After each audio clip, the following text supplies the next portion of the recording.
mi nombre es Lorena Rivera, trabajo para el Colegio de Bachilleres del Estado de Sinaloa.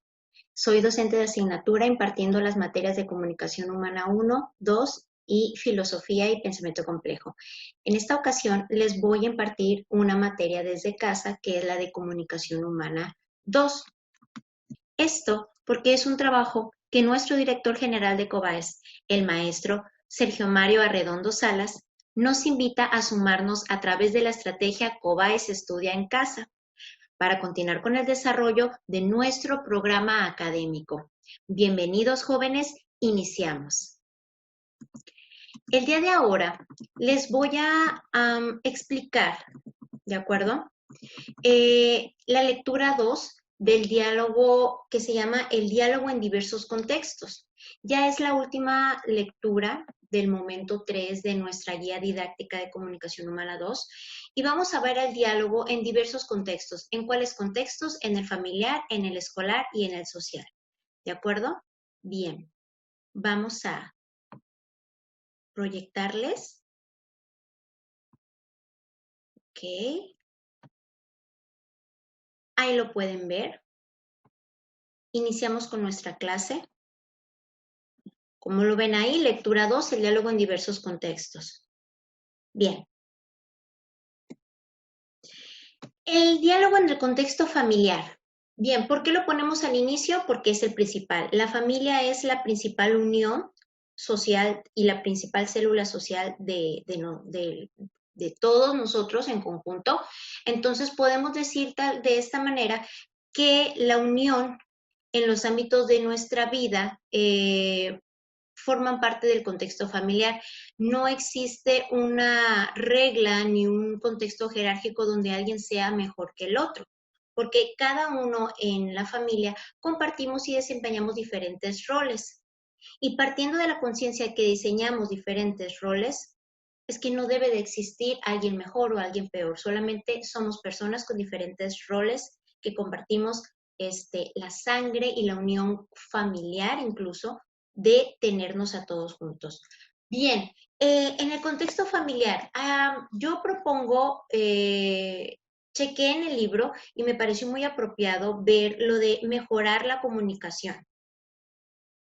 ¿Cómo vamos a mejorar nuestra comunicación con nuestra familia? Bien, teniendo interés en mejorar esa comunicación, voluntad por cambiar por una comunicación más eficaz, más efectiva y la disponibilidad de reestructurar nuestra comunicación para estar mejor con aquella persona o personas que queremos, ¿de acuerdo? Bien. Ahora, he escuchado mucho que dicen los papás, y esta pregunta se la hacen todos los papás, creo no me van a dejar mentir, la mayoría lo hacen, dicen, ¿cómo puedo mejorar mi comunicación con mi hijo? ¿Ok? Bien, aquí hay algunos consejos que les damos de acuerdo al libro, de acuerdo a la guía didáctica de comunicación humana, e iniciamos con el primero. Dice, empieza el diálogo desde la infancia. No por nada es el primero y el primordial. ¿Por qué? Porque el diálogo asertivo y el diálogo efectivo y de que tengas un buen diálogo con tus hijos va a depender que desde la infancia tú hayas establecido un diálogo asertivo y adecuado con ellos desde la infancia, pero no hablan.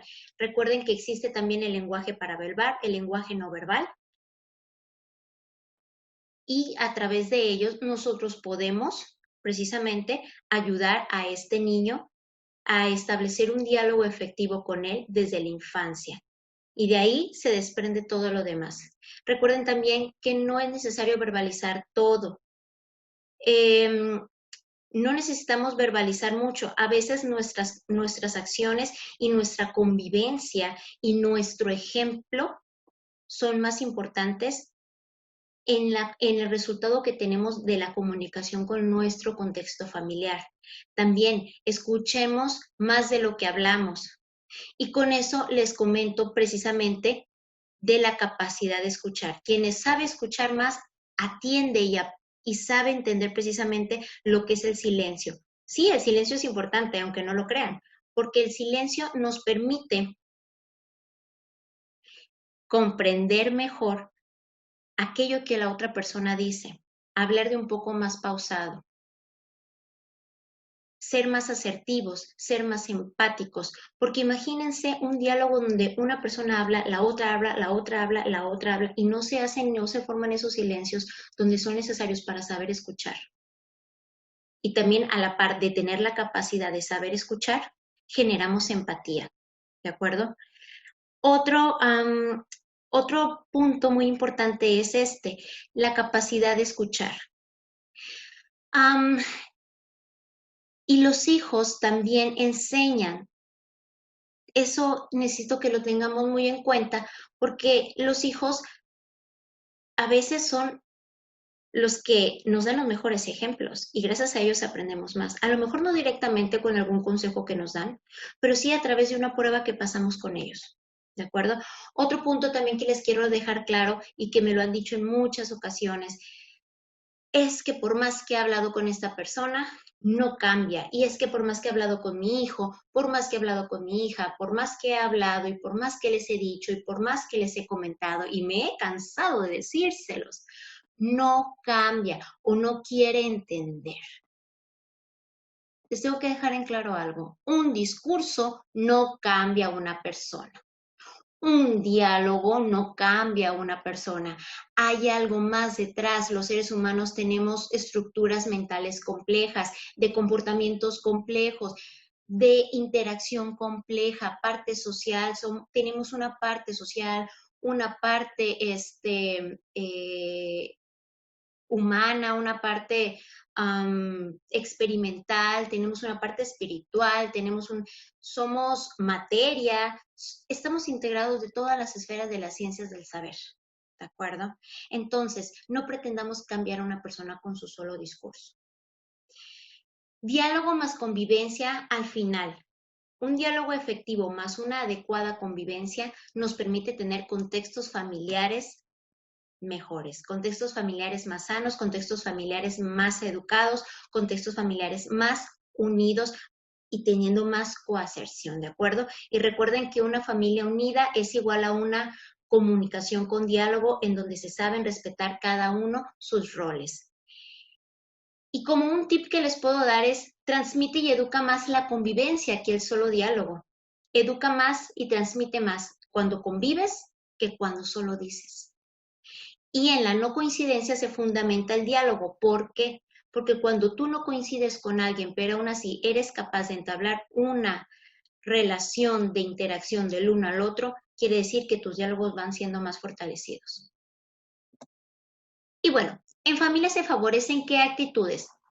En casa se favorecen las actitudes de tolerancia, asertividad, razonamiento, en la capacidad de admitir errores y también la capacidad de tolerar ciertas frustraciones que nos pasen en la vida. ¿Sale? Ahora tenemos el contexto escolar. Esto es muy diferente al familiar. ¿Por qué? Porque la comunicación que se ejerce es de tipo colectiva, ¿de acuerdo? Normalmente las clases son en presenciales, estamos con grupos, entonces por eso es colectiva. Tiene un objetivo que es el aprendizaje. El lenguaje que se utiliza en los diálogos de contexto escolar es para hacer construcción de aprendizajes o transmisión de aprendizajes. Y el contexto escolar en el diálogo lo va a determinar el docente. Tiene un fin específico y abarca procesos de enseñanza-aprendizaje y de construcción cognitiva o mental. Dentro de la comunicación en el aula se dan 4 fenómenos muy importantes, que es el evento comunicacional, que es alguna actividad que hacemos en grupo o que trabajamos de forma colaborativa con nuestros alumnos. Un debate puede ser, ¿de acuerdo? Algo que ocupe equipos. Luego tenemos los formatos de comunicación, que es donde nosotros de forma individual normalmente le pedimos al alumno que haga alguna actividad, ya sea un ensayo, algún mapa o algún gráfico, algún dibujo o alguna otra estrategia de enseñanza-aprendizaje, y a través de ahí nos comunican. Tiempo compartido son aquellas vivencias, nosotros en pedagogía les llamamos diseños instruccionales, donde al alumno lo llevamos a un proceso más metacognitivo y reflexivo, ¿de acuerdo? Por ejemplo, tenemos las fichas Constrúyete, que son para las habilidades socioemocionales y reforzarlas. Y tenemos la praxis dialógica, que es precisamente aquella buena práctica del diálogo en el contexto del aula. Es decir, el alumno no solamente es un receptor, también interactúa, construye, el maestro orienta, verbaliza, interactúa y entre todos construyen su conocimiento. Ya no nada más nos centramos en procesos conductistas, ahorita ya entramos también con procesos cognitivos y de sociales y constructivos, que son socioconstructivistas al final. Tenemos el diálogo social. Aristóteles nos decía que el ser humano es un animal político y social desde nacimiento y que la convivencia se determina por la sociedad, por la forma en cómo conviven las sociedades o la vida de las personas. Y a través de esto se logra algo muy importante, que son los acuerdos.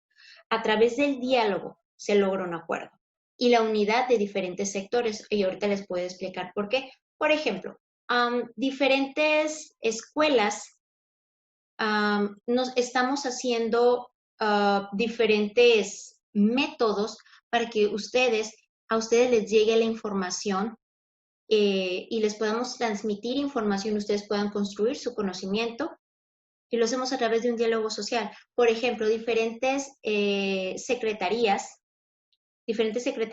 están unidas. Secretaría de Desarrollo Social, Secretaría de Educación Pública, Secretaría de Seguridad, Secretaría de Desarrollo Económico. Diferentes secretarías están unidas para atender precisamente lo que es COVID, a pesar de que somos de diferentes áreas. Entonces ahí es donde se forma la unicidad de diferentes sectores. Bien, tenemos dos definiciones de diálogo social. Tenemos que para Muñoz, 2013, hace referencia a una modalidad de participación y convivencia de los diferentes sectores de la sociedad donde comparten espacios para consultar e informar. Tenemos el diálogo social como también acuerdo que hace la Organización Internacional del Trabajo, donde son las relaciones de comunicación, de consulta y de negociación entre gobiernos, empleados y sindicatos sobre intereses de cuestiones comunes. Y al finalizar, les comento que el diálogo es un poderoso medio capaz de trascender las profundidades e inevitables diferencias individuales que existen entre los seres humanos en sus diferentes contextos y relaciones. Es la mejor herramienta para la paz y para atender todas las cuestiones de llegar a un acuerdo de forma cordial y de forma adecuada y de forma pasiva. Espero les haya gustado este video y estamos en contacto. Hasta luego.